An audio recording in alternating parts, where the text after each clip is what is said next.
الرحمن الرحيم. الحمد لله رب العالمين، وأفضل الصلاة وأتم التسليم على سيدنا ومولانا رسول الله محمد.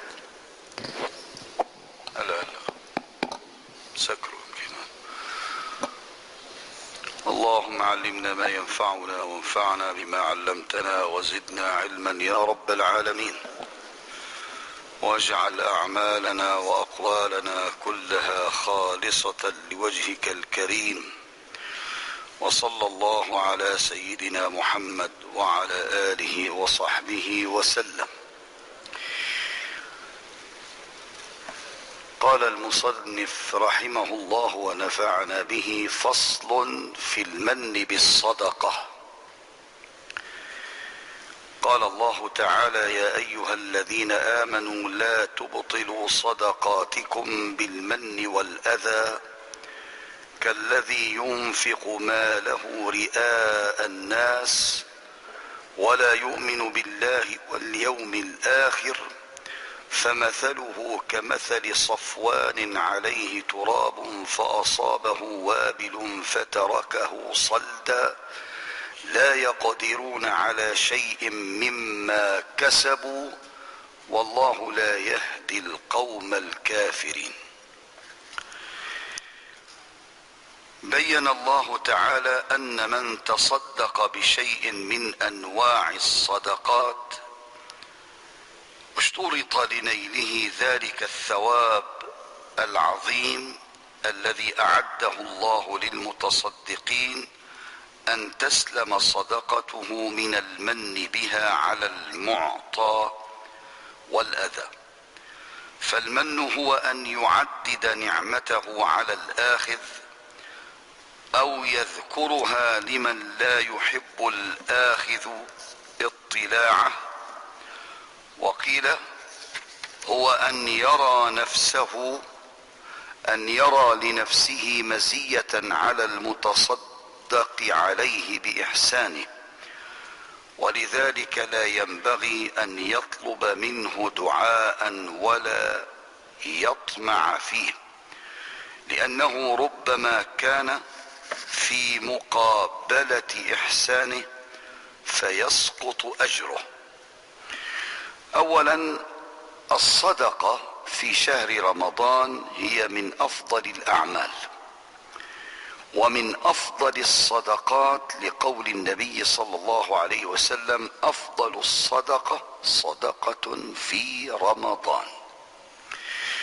والصدقة هي سلاح للمؤمن، برهان على صدق إيمانه، لقول النبي صلى الله عليه وسلم: والصدقة برهان على صدق إيمان المؤمن بالله تبارك وتعالى.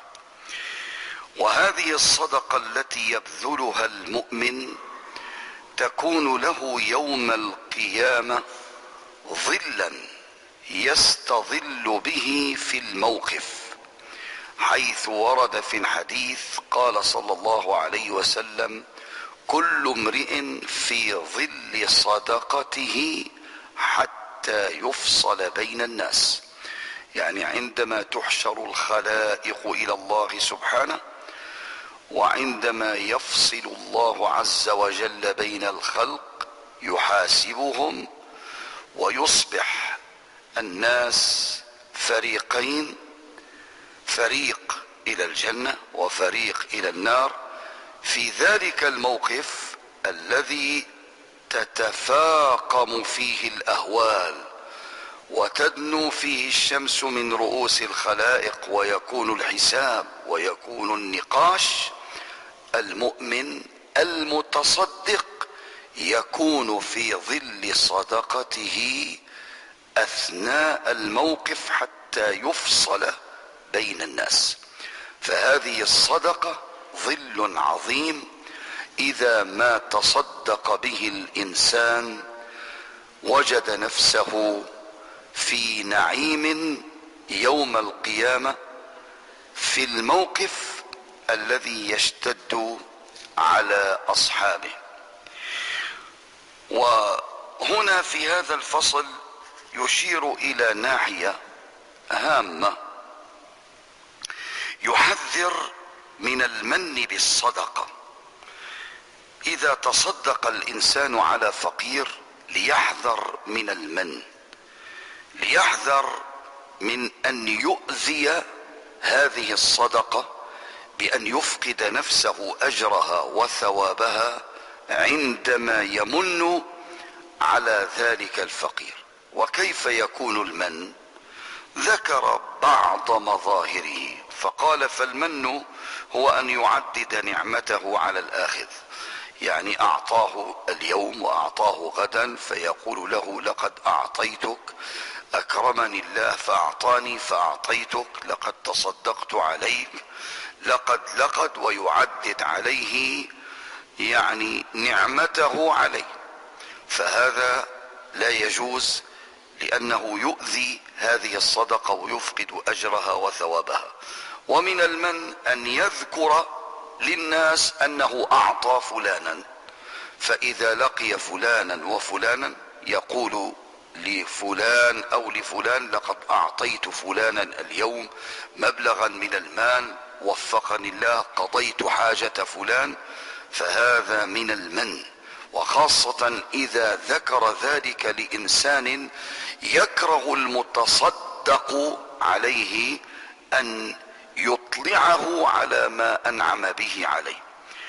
وقيل هو أن يرى لنفسه مزية على المتصدق عليه بإحسانه، يعني عندما يعطي الفقير يشعر أنه أفضل من الفقير. إذا شعر أنه أفضل من الفقير حيث أعطاه فإن هذا يؤذي الصدقة ويفقده أجرها وثوابها. ولذلك لا ينبغي أن يطلب منه دعاء ولا يطمع فيه، يعني يقول: أنا أعطيه حتى يدعو لي. إذن أنت لا تعطي لله، وإنما تعطي من أجل الدعاء، فيكون الدعاء مقابل الإعطاء فلا يبقى شيء من الأجر. وأما الصدقة المقبولة هي التي يبتغى بها وجه الله تبارك وتعالى. يقول هنا رحمه الله: لأنه ربما كان في مقابلة إحسانه فيسقط أجره، أي هذا الدعاء مقابل الإحسان، عند ذلك لا يبقى مكان للأجر. فأنت كالذي يشتري سلعة يعطي الثمن للبائع، ويأخذ السلعة، فلا يكون البائع متفضلا عليه ولا يكون الشاري متفضلا عليه. فالشاري أعطى الثمن والبائع أعطى السلعة. قال: وكانت عائشة أم المؤمنين رضي الله عنها إذا تصدقت على أحد أرسلت على أثره رسولا يتبعه إلى مسكنه ليتعرف هل هو يدعو لها فتدعو له بمثل دعائه، لئلا يكون دعاؤه في مقابلة الصدقة فينقص أجرها. فانظر كيف أن السيدة عائشة تعطي فقيرا ثم تتبع إنسانا خلفه، إن رأت أو سمع منه أنه يدعو لها يرجع فيخبرها: لقد دعا لك، فتدعو له بمثل ما دعا لها حتى تبقى صدقتها خالصة لله. فلذا قال أصحابنا: يستحب للمتصدق أن يدعو للمتصدق عليه بمثل ما دعا له. إذا أعطيت الفقير يدعو الفقير لك، وأنت أيضا ادع للفقير حتى تبقى الصدقة خالصة لله. وقال عبد الرحمن ابن زيد ابن أسلم: كان أبي يقول: إذا أعطيت رجلا شيئا ورأيت أن سلامك يثقل عليه فكف سلامك عنه. يعني إذا تصدقت على فقير ثم بعد ذلك سلمت عليه، لقيته في وقت آخر سلمت عليه، فأحسست كأنه يتحرج كلما تسلم عليه يذكر أنك قد أحسنت إليه فيتحرج، فقلل من السلام عليه ومن لقائه حتى لا يتحرج. هذا من باب الورع في الحرص على الأجر والثواب. قال: والأذى هو أن ينهره أو يعيره أو يشتمه.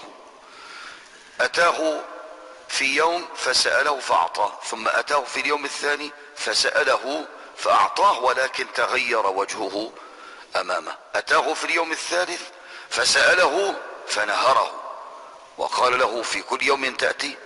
أتاه في اليوم الرابع شتمه، وربما طرده عن نفسه، وربما ضربه. فهذا من الإيذاء، ولا يجوز أن يفعل المؤمن ذلك. لذلك الذي يبتغي وجه الله والذي ينفق في سبيل الله هو الذي كلما أعطى وجد في أعماقه اندفاعا إلى الإنفاق في سبيل الله، فلا يتأثر من الفقير إن أتاه مرة وثنتين وثلاثة، وإنما يستبشر لأن هذا الفقير يأخذ بيده إلى الجنة إذا ما أعطاه وأنفق في سبيل الله. كان العرب يمدحون المنفق ويمدحون الذي يبذل للناس، ويتحدثون عنه أنه كلما أتاه المعتفون سر بهم. فمن ذلك قول الشاعر: تراه إذا ما جئته متهللا كأنك تعطيه الذي أنت سائله. قال: والأذى هو أن ينهره أو يعيره أو يشتمه، فهذا كالمن مسقط للثواب، كما أخبر الله تعالى. قال رسول الله صلى الله عليه وسلم: ثلاثة لا يكلمهم الله يوم القيامة ولا ينظر إليهم ولا يزكيهم ولهم عذاب أليم: المسبل إزاره، والمنان الذي لا يعطي شيئا إلا منه، والمنفق سلعته بالحلف الكاذب. هؤلاء الثلاثة لا ينظر الله إليهم. المسبل إزاره هو الذي يسبل ثوبه ويجره خيلاء وتعاليا وتفاخرا، فهذا لا ينظر الله إليه يوم القيامة ولا يزكيه وله عذاب أليم. هذا المتفاخر المتكبر المتعالي على الناس. والمنان الذي لا يعطي شيئا إلا منه، لا يعطي أحدا شيئا من طعام من شراب من مال، أي وجه من وجوه الإحسان إلا ويمن ويقول له أعطيتك، يقول له منحتك، ويقول له لقد أنعمت عليك، ويعدد عليه نعمه عليه. فهذا هو المنان الذي لا ينظر الله إليه يوم القيامة ولا يزكيه وله عذاب أليم. والمنفق سلعته بالحلف الكاذب، الذي يحلف بأنها من أجود البضائع وأنها كذا وكذا، ويعطيها من الأوصاف العالية، وأنه قد اشتراها بكذا ولم يربح سوى كذا، وهو كاذب ويحلف الأيمان. فهذا يوم القيامة لا ينظر الله إليه ولا يزكيه وله عذاب أليم. كان السلف في تعاملهم مع الصدقة يأتون الفقير، وانظر هذه الصورة كما ذكر عنهم: يأتون الفقير إلى المسجد، فإذا رأوه في صلاته جاء الغني من خلف الفقير ووضع صرة المال خلفه ثم انصرف، حتى لا يشعر هذا الفقير من الذي وضع هذا المال له. فإذا به إذا ما خرج من صلاته ورأى هذه الصرة أخذها وانصرف دون أن يعلم من الذي تصدق عليه. وكانوا أيضا يرون الفقير إذا ما خرج من بيته، ما خرج من بيته وابتعد، يأتون بالمال ويطرقون على باب بيته، فتخرج الزوجة أو يخرج الولد أو أي واحد من أهله، ثم يعطونه هذا المال ويقولون هذا أمانة لفلان، ولا يعرف الفقير بعد ذلك من الذي أعطاه حتى لا يتحرج. الامر الاشد من ذلك، كان احدهم اذا اراد ان يتصدق على الفقير لا يجعل يده فوق يد الفقير، وانما كان يمد يده بالمال ويأتي الفقير ليجعل يده فوق يد الغني ويأخذ هذا المال. لا يقول له امدد يدك ثم يصب المال في يده، وانما يقدم له المال ثم يقول له خذ المال فيأخذه ويد الفقير هي العليا. كانوا يحرصون على هذا حتى تبقى الصدقة خالصة لله تبارك وتعالى. فلنحرص على هذه الصدقة في رمضان ولنبذل، والأجر فيها مضاعف، والحمد لله رب العالمين.